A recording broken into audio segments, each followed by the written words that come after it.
हाँ जी बेटा, गुड मॉर्निंग। बेटा हमारा जो टॉपिक चल रहा था असेसमेंट ऑफ पार्टनरशिप फॉर्म, और आज की क्लास में बेटा हमने इस टॉपिक की टाइप नंबर 6 कंप्लीट करनी है। Type number 6 which is related to treatment of remuneration paid to partners. अगर पार्टनरशिप फॉर्म ने अपने पार्टनर्स को किसी तरह का रेम्यूनरेशन प्रोवाइड किया है तो उसका क्या ट्रीटमेंट होगा फॉर्म की बिजनेस इनकम कैलकुलेट करते हुए। इस टॉपिक पे बेटा आज हमने बात करनी है। तो चलिए स्टार्ट करते हैं बेटा आज की क्लास को। सबसे पहली बात तो बेटा आपको ये ध्यान रखनी है कि पार्टनरशिप फर्म अपने पार्टनर को कोई भी रेम्यूनरेशन पे करती है। रेम्यूनरेशन जिसको हम हिंदी में बेटा क्या बोलते हैं, पारिश्रमिक। बेटा वो सैलरी की फॉर्म में हो सकता है, बोनस की फॉर्म में हो सकता है, फीस की फॉर्म में हो सकता है, या कमीशन, या बेटा अलाउंसेस की फॉर्म में हो सकता है। ये सारे रेम्यूनरेशन के ही बेटा पार्ट्स हैं। ठीक है जी। कहने का मतलब यदि किसी पार्टनरशिप फर्म ने अपने पार्टनर्स को कोई भी पारिश्रमिक, चाहे वो सैलरी की फॉर्म में दिया हो, चाहे बोनस की फॉर्म में दिया हो, चाहे फीस और कमीशन और अलाउंसेस, तो उसका बेटा हमने आज ट्रीटमेंट सीखना है, उसका क्या ट्रीटमेंट होगा। तो सबसे पहली बात जो आपको ध्यान रखनी है, remuneration is allowed as deduction to the firm. Firm बेटा रेम्यूनरेशन को अपनी P&L की डेबिट साइड में एज एन एक्सपेंस शो कर सकती है अंडर सेक्शन 40B, बट उसके लिए उसको कुछ कंडीशंस फुलफिल करनी होंगी। देखिए, जब भी कोई फर्म अपने पार्टनर्स को रेम्यूनरेशन देगी तो फर्म के लिए तो बेटा वो एक क्या है, एक्सपेंस है, जिसको आप अकाउंट्स में बेटा क्या बोलते हो, एप्रोप्रिएशन। तो वो जो एप्रोप्रिएशन है, या टैक्स पॉइंट ऑफ व्यू से उसे एक्सपेंस कह लीजिए, वो बेटा अंडर सेक्शन 40B अलाउड होगा, बट उसके लिए कुछ शर्तों का पूरा होना जरूरी है। सबसे पहली कंडीशन जो आपको याद रखनी है, हाँ जी बेटा, सबसे पहली बात, रेम्यूनरेशन जो है अभी मैंने बताया सैलरी की फॉर्म में हो सकता है, बोनस, फीस, कमीशन और अलाउंसेस। दूसरी बात बेटा जो आपको याद रखनी है, रेम्यूनरेशन सिर्फ वही अलाउड होगा जो वर्किंग पार्टनर्स को दिया गया है। यदि स्लीपिंग पार्टनर को किसी तरह का कोई पारिश्रमिक दिया गया है तो बेटा वो कंप्लीटली डिसअलाउड है। ठीक है जी। वर्किंग पार्टनर कौन होता है, जो बिजनेस के मैनेजमेंट में, बिजनेस के ऑपरेशंस में एक्टिवली पार्टिसिपेट करता है, उसे बेटा हम वर्किंग पार्टनर बोलते हैं। और स्लीपिंग पार्टनर जो केवल फर्म के अंदर कैपिटल की इन्वेस्टमेंट करता है, फर्म के मैनेजमेंट में या फर्म के जो ऑपरेशंस हैं उसमें पार्टिसिपेशन नहीं होता, उसे उसे बेटा हम क्या बोलते हैं, स्लीपिंग पार्टनर। तो यहाँ पहली बात ये ध्यान रखनी है कि रेम्यूनरेशन, पारिश्रमिक जो है, केवल वर्किंग पार्टनर का अलाउड होगा। स्लीपिंग पार्टनर को दिया गया रेम्यूनरेशन कंप्लीटली डिसअलाउड होगा। दूसरी बात बेटा, रेम्यूनरेशन जो है किसी भी पार्टनर को जो भी रेम्यूनरेशन प्रोवाइड किया जाएगा वो अकॉर्डिंग टू पार्टनरशिप डीड होना चाहिए। Partnership deed means according to written agreement. जो पार्टनर्स के बीच में बेटा एग्रीमेंट हुआ है, उस एग्रीमेंट के अंदर लिखा जाएगा कि किस पार्टनर को सैलरी दी जाएगी, किस पार्टनर को बोनस मिलेगा, और किस पार्टनर को कमीशन मिलेगा, और उसका अमाउंट कितना होगा, वो पार्टनरशिप डीड में लिखा जाना चाहिए। उसी के अकॉर्डिंग पेमेंट की जानी चाहिए। अगर पार्टनरशिप डीड के अकॉर्डिंग पेमेंट नहीं की गई है तो वो बेटा डिसअलाउड हो जाएगी। ठीक है जी। तो नॉर्मली जो पार्टनर्स को पेमेंट की जाती है वो डीड के अकॉर्डिंग की जाती है। यदि डीड के अकॉर्डिंग पेमेंट ना की गई हो तो उसे बेटा हम डिसअलाउ कर देंगे, यानी कि नेट प्रॉफिट में वापस ऐड कर देंगे। उसके बाद बेटा नेक्स्ट पॉइंट है, रेम्यूनरेशन जो है, पार्टनर्स को जो भी रेम्यूनरेशन दिया जाएगा फर्म के द्वारा, वो कौन से पीरियड का होना चाहिए, पार्टनरशिप डीड बनाने के बाद के पीरियड का होना चाहिए। यदि रेम्यूनरेशन पार्टनरशिप डीड बनाने से पहले के पीरियड का है तो वो कंप्लीटली डिसअलाउड होगा। ठीक है जी। और सबसे इंपॉर्टेंट पॉइंट, कि पार्टनर को जो रेम्यूनरेशन अलाउ किया जाएगा उसकी बेटा एक लिमिट है, मैक्सिमम लिमिट, जिसको हम स्टैट्यूटरी लिमिट बोलते हैं। वर्किंग पार्टनर का जो रेम्यूनरेशन है वो स्टैट्यूटरी लिमिट से ज़्यादा नहीं होना चाहिए। वो स्टैट्यूटरी लिमिट बेटा कैसे निकालते हैं उसकी बेटा अब हम बात करेंगे। स्टैट्यूटरी लिमिट निकालने का प्रोसेस क्या है। इस लाइन का बेटा मैं मीनिंग पहले बता देता हूँ आपको कि ये जो लास्ट लाइन है क्या कहना चाह रहा है। सपोज कीजिए, हाँ जी, सपोज कीजिए बेटा एक फर्म के 3 पार्टनर हैं एक्स वाई जेड। हाँ जी बेटा, फर्म के 3 पार्टनर हैं एक्स वाई एंड जेड। और यहाँ पर बेटा जेड जो है, सपोज कीजिए जेड स्लीपिंग पार्टनर है। और मान लीजिए फर्म तीनों को रेम्यूनरेशन पे कर रही है, एक्स को भी पे कर रही है, वाई को भी पे कर रही है और जेड को भी। तो जेड का तो बेटा रेम्यूनरेशन मान लीजिए 5000 है, जो कंप्लीटली डिसअलाउड है। जेड का रेम्यूनरेशन डिसअलाउड क्यों है बेटा? क्योंकि वो स्लीपिंग पार्टनर है। और एक्स और वाई कैसे पार्टनर है? वर्किंग। तो मान लीजिए इन दोनों का टोटल रेम्यूनरेशन, ये दोनों वर्किंग पार्टनर हैं एक्स और वाई, और दोनों का जो टोटल रेम्यूनरेशन बनता है वो बेटा 40,000 बन रहा है। ये 40,000 रुपये रेम्यूनरेशन है, तो ये अलाउड होगा 40,000 रुपये। बट इसकी भी एक मैक्सिमम लिमिट है। ये 40,000 रुपये जो रेम्यूनरेशन है ये अलाउड है, बट इसको स्टैट्यूटरी लिमिट के साथ कंपेयर करेंगे। मान लीजिए स्टैट्यूटरी लिमिट का अमाउंट बेटा 30,000 है, ठीक है, और रेम्यूनरेशन एक्स और वाई का कितना बनता है? 40। तो 40,000 और 30,000 विच एवरेज लेस? तो 30,000 की बेटा डिडक्शन मिलेगी। ये हमारा आंसर होगा, 30,000 विल बी अलाउड। तो कहने का मतलब आपको क्या करना है बेटा, स्लीपिंग पार्टनर का तो कंप्लीटली डिसअलाउड है, इसके बारे में तो सोचना ही नहीं है। वर्किंग पार्टनर का रेम्यूनरेशन अलाउड तो है, परंतु उसकी एक मैक्सिमम लिमिट है। उस मैक्सिमम लिमिट को बेटा क्या बोलते हैं? Statutory limit. ठीक है, ये स्टैट्यूटरी लिमिट कैसे कैलकुलेट करेंगे अभी हम इस बात पे चर्चा करेंगे। तो स्टैट्यूटरी लिमिट निकालने के बाद एक्चुअल रेम्यूनरेशन के साथ उसकी तुलना करेंगे, कंपैरिजन करेंगे, और विच एवरेज लेस जो होगा उसकी बेटा डिडक्शन दी जाएगी। ठीक है, तो ये बातें बेटा ध्यान रखनी है। चलिए पहले बात करते हैं स्टैट्यूटरी लिमिट के बारे में। स्टैट्यूटरी लिमिट कैसे कैलकुलेट की जाती है? Under section 40B।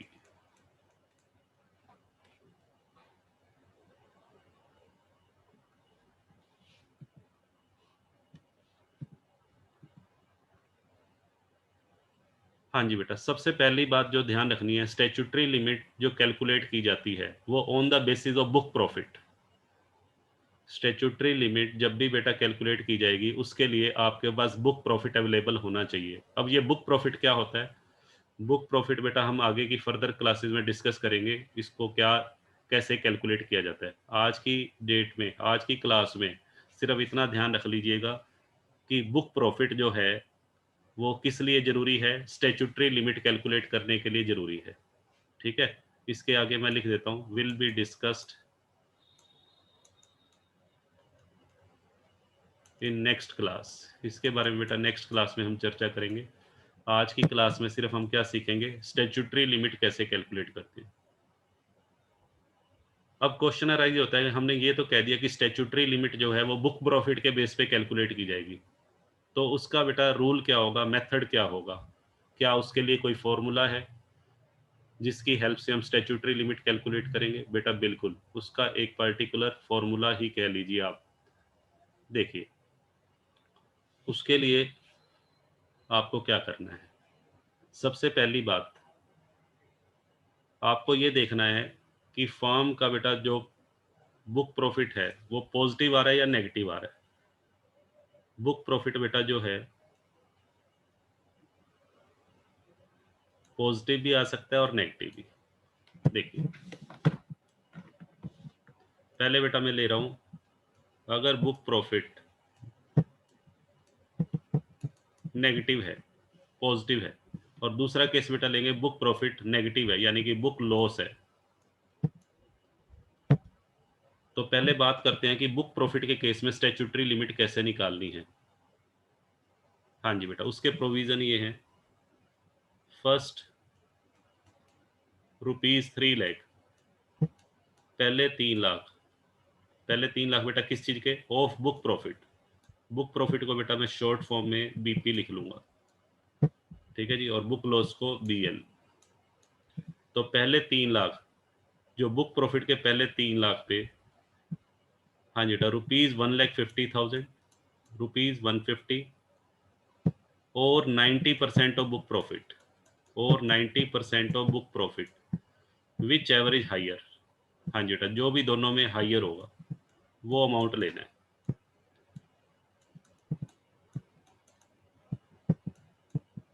हाँ जी बेटा, और दूसरा नेक्स्ट, जो भी बैलेंस बच जाएगा, हाँ जी बेटा, बैलेंस जो भी बच जाएगा, बैलेंस ऑफ बुक प्रॉफिट, उसके ऊपर बेटा 60% कर देंगे उसका। पहले 3 लाख पे बेटा क्या रूल लगेगा, पहले 3 लाख पे लगेगा ₹150 और 90% of book profit which ever is higher, और बैलेंस ऑफ बुक प्रॉफिट में 60%। सर हमें तो कुछ भी समझ में नहीं आया। कोई बात नहीं बेटा, अब समझ में आएगा जब मैं एग्जाम्पल लेके आपको समझाऊंगा। देखिए, मैंने एक एग्जाम्पल लिया। हाँ जी बेटा, देखिए मैंने एक सम ले लिया। सपोज कीजिए, for example, book profit, firm का मान लीजिए बुक प्रॉफिट है बेटा 4 लाख रुपए। इस 4 लाख रुपए के बुक प्रॉफिट पे मुझे स्टेचुटरी लिमिट की कैलकुलेशन करनी है, तो कैसे करेंगे? तो सबसे पहले फर्स्ट 3 लाख बुक प्रॉफिट बेटा जो 4 लाख का है, इसमें पहले 3 लाख ले लीजिए। पहले 3 लाख का बेटा क्या करेंगे, पहले 3 लाख पे आपने कितने परसेंट करना है, 90% ऑफ बुक प्रॉफिट। इस 3 लाख का बेटा 90%, 3 लाख का 90%, और उसकी तुलना करनी है 1.5 लाख के साथ, और विच एवरेज हाइयर आपको लेना है। तो 3 लाख का बेटा 90% हो गया 270, 2,70,000 और 1.5 लाख, विच एवरेज हाइयर। दोनों में बेटा हाइयर कौन सा हो गया बताइए? विच एवरेज हाइयर बेटा हो गया 270। ठीक है, एक तो ये अमाउंट ले लेंगे। और बैलेंस बेटा कितना बच गया, हमारा 4 लाख रुपए का बुक प्रॉफिट था, 3 लाख का तो ट्रीटमेंट हो गया, तो बैलेंस बेटा बच गया 1 लाख का। इसका हमने करना है 60%, तो 1 लाख का 60% बेटा 60,000 ही हो गया। तो ये हमारा आ गया 3,30,000। ये बेटा हमारी स्टेचुटरी लिमिट का अमाउंट आ गया। तो स्टेचुटरी लिमिट जब भी निकालनी हो तो क्या करना है, पहले बुक प्रॉफिट आप कैलकुलेट करेंगे। इस क्वेश्चन में बेटा मैं ये मान के चल रहा हूँ कि बुक प्रॉफिट मुझे गिवन है, बुक प्रॉफिट मुझे कैलकुलेट नहीं करना, ऑलरेडी गिवन है। तो पहले 3 लाख पे 3 लाख का 90% और 1.5 लाख, 3 लाख का 90% बेटा 270 बनेगा, और 1.5 लाख विच एवरेज हाइयर 270। फिर बेटा बैलेंस कितना बच गया, 4 लाख में से 3 लाख के बाद बैलेंस बचेगा 1 लाख। इस 1 लाख का करना है 60%, 60,000। तो दोनों को ऐड करेंगे तो स्टेचुटरी लिमिट हमारी आ गई 330। ठीक है जी। और बेटा जो बुक लॉस के केस में आपको हमेशा ध्यान रखना है, जब भी बुक लॉस आए, बुक लॉस के केस में बेटा स्टेचुटरी लिमिट का अमाउंट फिक्स रहेगा, ₹150। हाँ जी बेटा, बुक लॉस के केस में स्टेचुटरी लिमिट का अमाउंट कितना रहेगा, 1.5 लाख रुपए। ये 1.5 लाख कैसे आया उसके ऊपर भी चर्चा करते हैं। जैसे सपोज कीजिए, आपका जो बुक प्रॉफिट है वो बेटा -20,000 है, बुक प्रॉफिट है -20,000। अब इस -20,000 बुक प्रॉफिट से मुझे क्या कैलकुलेट करना है, स्टेचुटरी लिमिट। तो स्टेचुटरी लिमिट के लिए बेटा रूल क्या होता है, पहले 3 लाख। हाँ जी बेटा, स्टेचुटरी लिमिट के लिए था पहले 3 लाख। तो ये बेटा पहले 3 लाख में ही आएगा, -20,000 है, -20,000 किसकी लिमिट में आएगा, पहले 3 लाख। क्या रूल था, पहले 3 लाख में बेटा 1.5 लाख और 90% ऑफ बुक प्रॉफिट। ठीक है, तो यहाँ बुक लॉस है हमारा 20,000 का बेटा, ये नेगेटिव है, तो 20,000 नेगेटिव का अगर मैं कहूँ 90% करो तो बेटा कितना आएगा, 18,000 नेगेटिव। इस 18,000 नेगेटिव की तुलना 1.5 लाख के साथ कर लेना, विच एवरेज हाइयर। 18,000 पे नेगेटिव और बेटा 1.5 लाख, दोनों में जो भी हाइयर हो तो बेटा 1.5 लाख आएगा। तो स्टेचुटरी लिमिट 1.5 लाख आ जाएगी। तो याद रखना, बुक लॉस के केस में, बुक लॉस के केस में बेटा कैलकुलेशन करने की जरूरत ही नहीं है।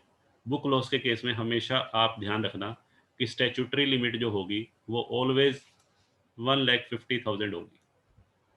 ठीक है, आपको किसी तरह की कोई कैलकुलेशन करने की जरूरत नहीं है। और बुक प्रॉफिट के केस में आपको बेटा ये रूल्स अप्लाई कर देने हैं।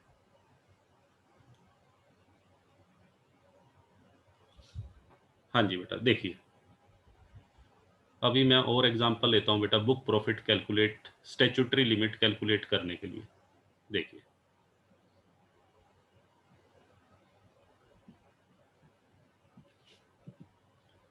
हाँ जी बेटा, इस सम को पढ़िए। इस सम में बेटा क्या कह रहा है, इस सम में क्लियरली बोला गया है कि आपको स्टैट्यूटरी लिमिट कैलकुलेट करनी है अंडर फॉलोइंग केसेस। आपको बेटा 3 केस दिए हुए हैं, तो मैं 1 बाय 1 लेता हूँ। पहले मैं केस नंबर 1 ले रहा हूँ। केस नंबर 1 में बेटा बुक प्रॉफिट कितना गिवन है?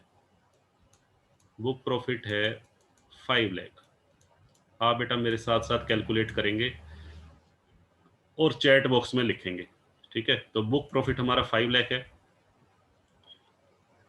अभी अभी मैंने इसके रूल्स लिखवाए आपको। बुक प्रॉफिट के केस में, बुक प्रॉफिट के बेस पे स्टैट्यूटरी लिमिट अगर मुझे कैलकुलेट करनी हो, तो पहले फर्स्ट रुपीज 3 लाख, पहले फर्स्ट 3 लाख पे लेंगे।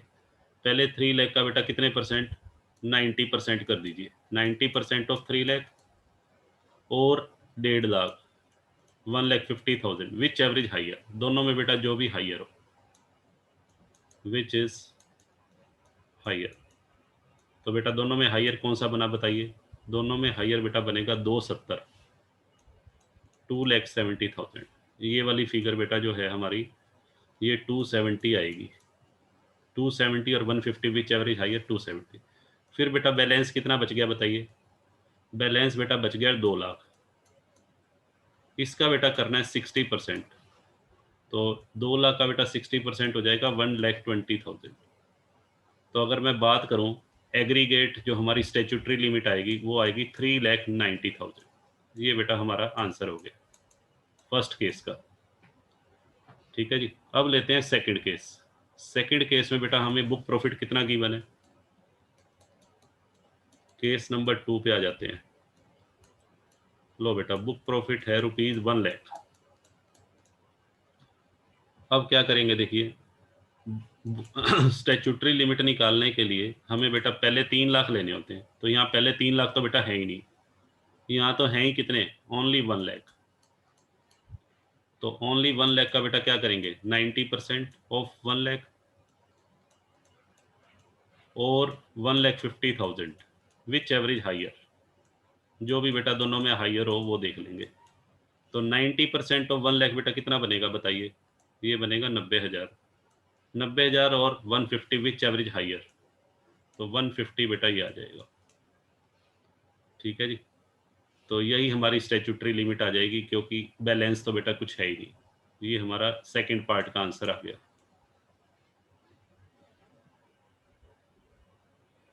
ये बेटा हमारा फर्स्ट पार्ट का फाइनल आंसर है, ये हमारा सेकंड पार्ट का फाइनल आंसर है। अब आ जाइए थर्ड पार्ट पे। थर्ड पार्ट पे बेटा क्या कहता है? Case number 3। केस नंबर 3 में हमें बेटा बुक प्रॉफिट कितना गिवन है? 50,000 नेगेटिव। 50,000 का बेटा बुक लॉस दिया हुआ है। तो बुक लॉस के केस में तो बेटा और भी इजी है। बुक लॉस के केस में मैंने अभी बताया था कि सीधा स्टैट्यूटरी लिमिट 150 लिख देंगे। बट वो स्टैट्यूटरी लिमिट 150 आई कैसे? हाँ जी बेटा, उसमें भी ऐसे ही करना है। 50,000 नेगेटिव का बेटा 90% कीजिए और 150 विच एवरेज हाइयर, जो भी दोनों में हाइयर होगा। तो यहाँ पे 50,000 का 90%, 45,000 बेटा नेगेटिव और 150। हाँ जी बेटा, 45,000 नेगेटिव अमाउंट और 150 पॉजिटिव अमाउंट में से बेटा कौन सा हाइयर है? तो आंसर बेटा हमारा कितना आ गया? 1,50,000। ये बेटा हमारा थर्ड पार्ट का आंसर आएगा। तो इस तरीके से आपको स्टैट्यूटरी लिमिट निकालनी है। बुक प्रॉफिट जो है आपको बेटा गिवन होगा आज की क्लास में। कल की क्लास में मैं बुक प्रॉफिट भी आपको कैलकुलेट करना सिखाऊंगा। बताइए यहाँ तक। चलिए आगे मूव करते हैं।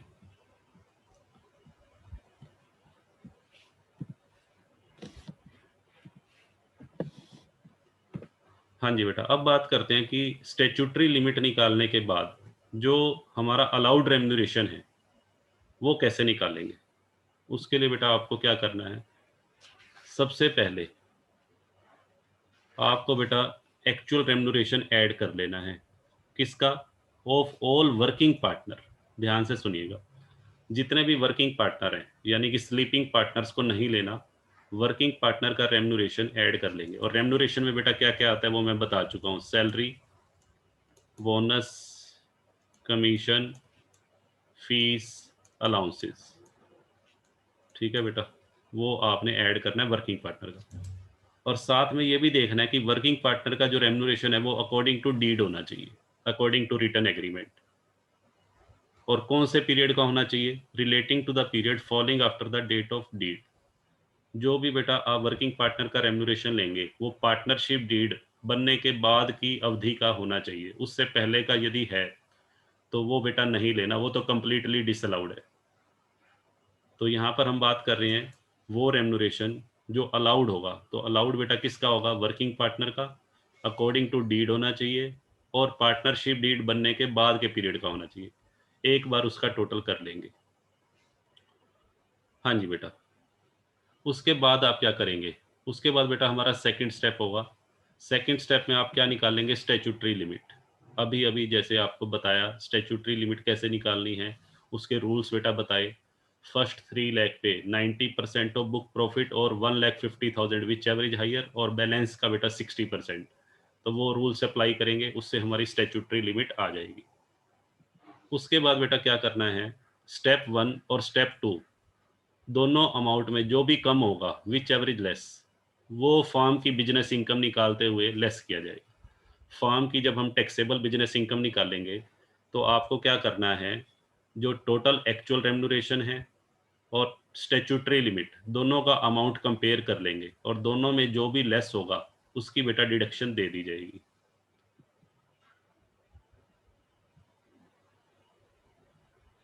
हाँ जी बेटा, अब इसको एक सम की हेल्प से हम समझते हैं। देखिए,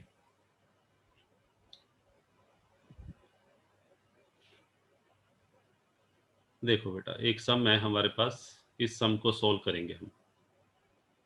इस सम में बेटा क्या कहता है? सबसे पहली बात इसमें पूछा क्या है? Compute the allowed remuneration. हमारे से अलाउड रेम्यूनरेशन पूछा गया। वाई बेटा स्लीपिंग पार्टनर है, वाई इस क्वेश्चन में स्लीपिंग पार्टनर है, और बुक प्रॉफिट दिया हुआ है 420। तो हमें बताना है अलाउड रेम्यूनरेशन एंड डिसअलाउड, बेटा दोनों ही कैलकुलेट करेंगे हम। तो सबसे पहले हम बात कर लेते हैं अलाउड रेम्यूनरेशन की। वाई तो बेटा स्लीपिंग पार्टनर है, तो वाई का जो भी सैलरी, बोनस, कमीशन है वो तो कंप्लीटली डिसअलाउड होगा। ये जो 10,000 है प्लस 10,000 प्लस 8,000, वाई का बेटा टोटल रेम्यूनरेशन है 28। इस 28,000 का क्या ट्रीटमेंट होगा? Fully disallowed. फुली डिसअलाउड का मतलब अगर ये अमाउंट प्रॉफिट एंड लॉस की डेबिट साइड में दिखाया हुआ है तो इसे वापस नेट प्रॉफिट में ऐड कर देंगे, क्योंकि इसकी वजह से हमारा नेट प्रॉफिट क्या हो गया होगा? फर्म का कम हो गया होगा। तो उसको ठीक करना है।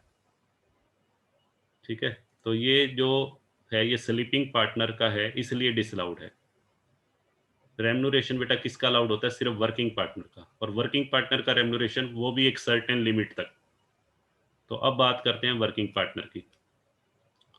हाँ जी बेटा, तो उसके स्टेप्स मैंने बताए। सबसे पहला स्टेप, स्टेप बाय स्टेप करेंगे। सबसे पहले total actual remuneration. Total actual remuneration बेटा किसका? X and Z. एक्स और जेड का लेंगे क्योंकि वाई तो स्लीपिंग पार्टनर है। तो एक्स का बेटा टोटल कितना है? 27, और जेड का बेटा टोटल है 15,000, 15,000।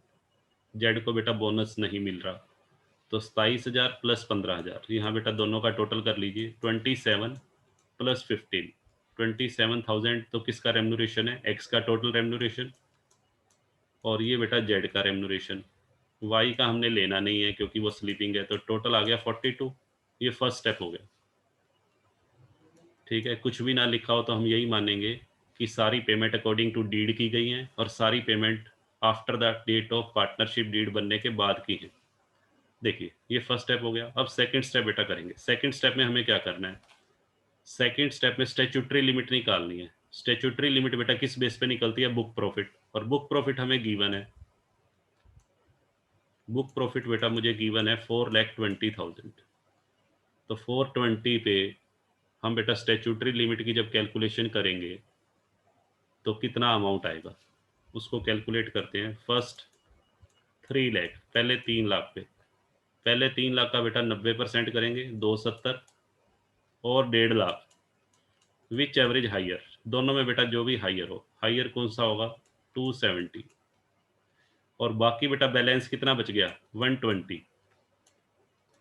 बैलेंस 120 का बेटा कितने परसेंट करेंगे 60%, जो कि 72,000 बनेगा।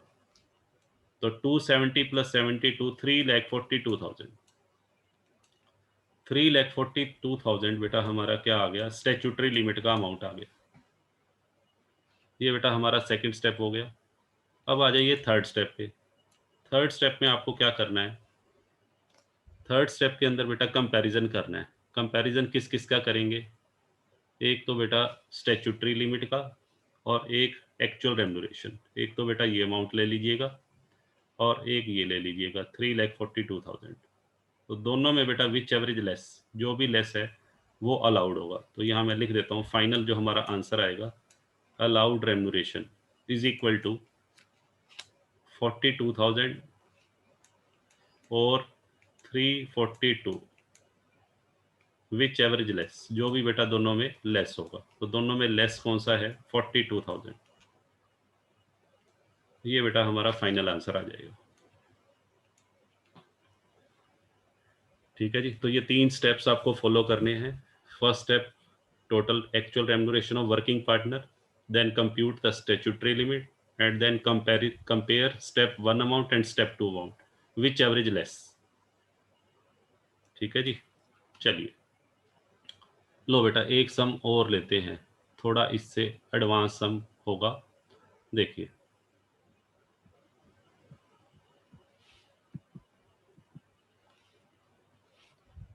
लीजिए बेटा, ये आपको एक फर्म के प्रॉफिट एंड लॉस काउंट का एक पार्ट दिया हुआ है, एक हिस्सा दिया हुआ है।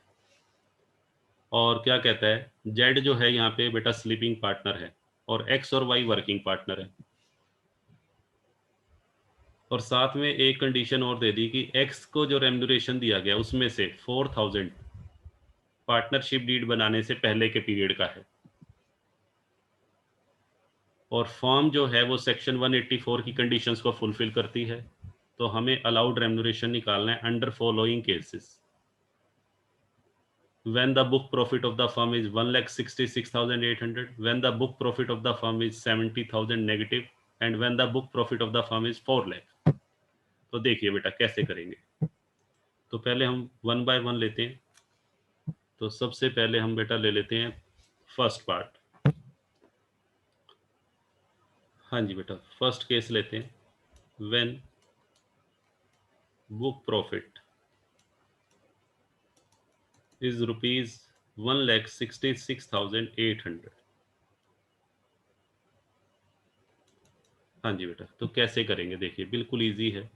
सबसे पहले आपको क्या करना है, सबसे पहले बेटा आपको फर्स्ट स्टेप मैंने बताया था, टोटल रेम्युनरेशन कैलकुलेट करना है, टोटल एक्चुअल रेम्युनरेशन। और वो कौन से पार्टनर का, वर्किंग पार्टनर का। एक तो वर्किंग पार्टनर का होना चाहिए, एक अकॉर्डिंग टू डीड होना चाहिए, और एक पार्टनरशिप डीड बनाने के बाद के पीरियड का होना चाहिए। तो यहाँ पे बेटा आपको क्या ध्यान रखना है, जेड तो स्लीपिंग पार्टनर है, तो जेड का तो रेम्युनरेशन बेटा लेना ही नहीं, ये तो लेना ही नहीं है हमें। हमें लेना है एक्स और वाई का। एक्स और वाई वर्किंग पार्टनर है। अब एक्स का जो रेम्युनरेशन है उसमें भी 4,000 डीड बनाने से पहले के पीरियड की सैलरी है, वो भी बेटा नहीं लेनी। तो एक्स की जो सैलरी है उसमें से 4,000 माइनस कर देंगे, तो डीड, पार्टनरशिप डीड बनाने के बाद के पीरियड की सैलरी कितनी हो गई 12,000। तो 12,000 बेटा ये लेंगे, 12,000 ये ले लेंगे। तो 12 और 12 बेटा कितना हो गया 24, और 8 बेटा ये ले लेंगे 32। तो टोटल एक्चुअल रेम्युनरेशन में क्या क्या आएगा मैं लिख देता हूँ। एक तो बेटा सैलरी किसकी, एक्स की। एक बेटा सैलरी आएगी वाई की, और एक कमीशन आएगा एक्स का। जेड का बेटा हमने कुछ भी नहीं लेना क्योंकि जेड स्लीपिंग पार्टनर है। तो सैलरी ऑफ एक्स बेटा 12,000 लेंगे, ना कि 16, क्योंकि 16,000 में से 4,000 कौन से पीरियड की है, डीड बनाने से पहले के पीरियड की है। तो 12,000 तो बेटा ये ले लेते हैं।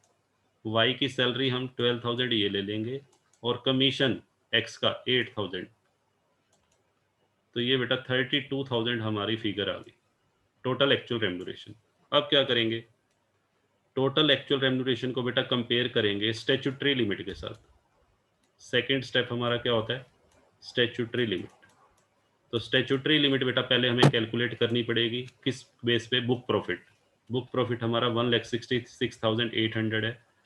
तो पहले 3 लाख, यहाँ बेटा पहले 3 लाख तो है ही नहीं, तो सीधा 1,66,800 का कितने परसेंट कर देंगे, 75%, 90%, सॉरी 90% ऑफ 1,66,800 और 150, विच एवरेज हाइयर, दोनों में बेटा जो भी हाइयर हो वो ले लेंगे।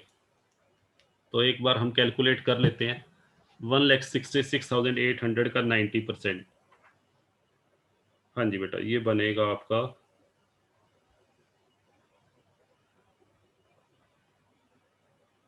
ये बेटा आ रहा है 1,50,120। हाँ जी बेटा 1,50,000, 1,50,120। इसकी बेटा कैलकुलेशन की तो 1,50,120 आ रही है। तो 1,50,120 और 150, विच एवरेज हाइयर, दोनों में बेटा जो भी हाइयर होगा वो लेना है, ध्यान से सुनिएगा। ठीक है जी, तो रूल क्या होता है, विच एवरेज हाई। तो लो जी, ये हमारी स्टैट्यूटरी लिमिट आ गई। अब इस स्टैट्यूटरी लिमिट को किसके साथ कंपेयर करेंगे, एक्चुअल रेम्यूनरेशन के साथ। तो विच एवरेज लेस, तो सी पार्ट में बेटा हमारा आंसर आएगा अलाउड, अलाउड रेम्यूनरेशन। कैसे निकालेंगे, 32,000 और 1,50,120, विच एवरेज लेस, दोनों में बेटा जो भी लेस होगा, तो लेस है हमारा 32,000। लो जी, ये बेटा हमारा आंसर आई।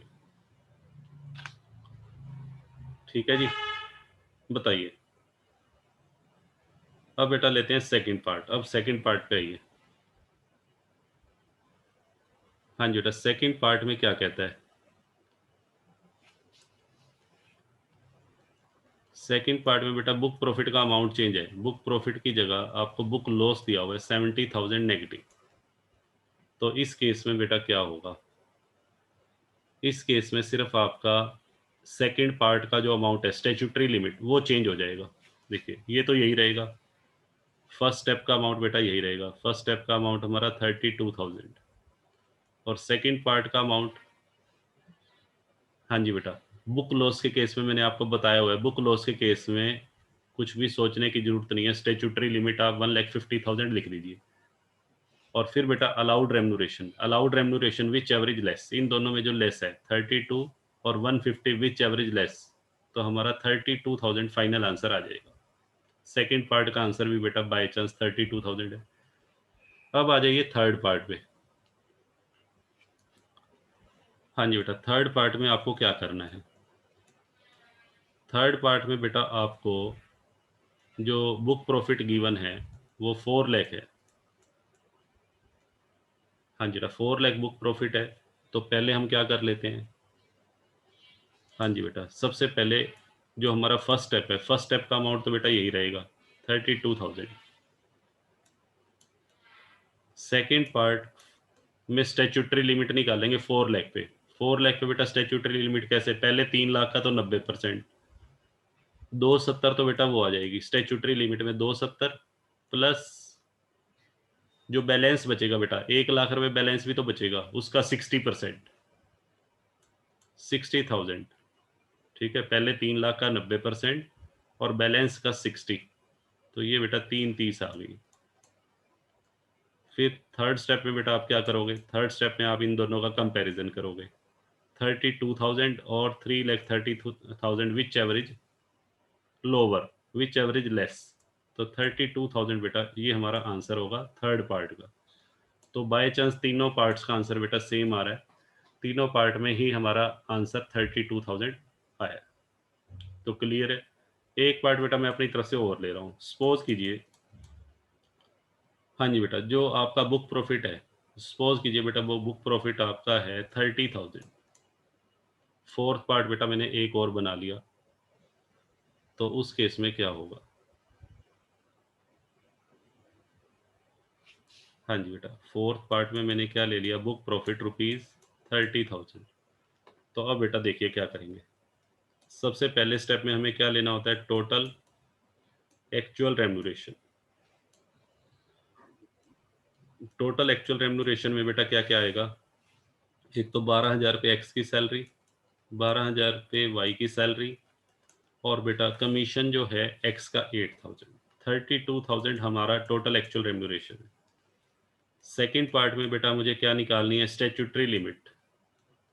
स्टैट्यूटरी लिमिट किस पे निकलेगी? बुक प्रॉफिट पे, और बुक प्रॉफिट में मैंने 30,000 लिया है,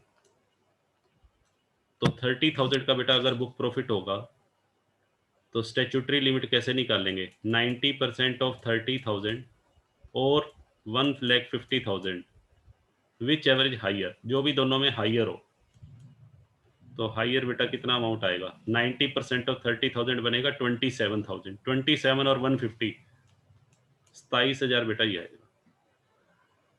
ठीक है जी, 27,000 हमारी स्टैट्यूटरी लिमिट का अमाउंट आएगा, और 32,000 ये हमारा एक्चुअल रेम्यूनरेशन है। तो थर्ड पार्ट में बेटा अलाउड रेम्यूनरेशन, अलाउड कितना होगा? अलाउड रेम्यूनरेशन विच एवरेज लेस, ए और बी, विच एवरेज लेस। तो इसको बेटा कैलकुलेट कर लीजिए, 32,000 और 27,000। 32,000 और 27,000 में बेटा जो भी लेस है, 27,000 हमारा फाइनल आंसर आ जाएगा। बताइए।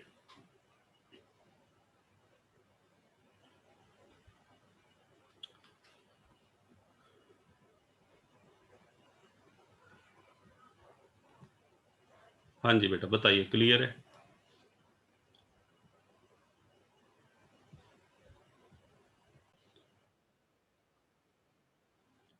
हाँ जी बेटा, तो आज की क्लास को बेटा हम यहीं ओवर करते हैं। ठीक है, हैव ए नाइस डे।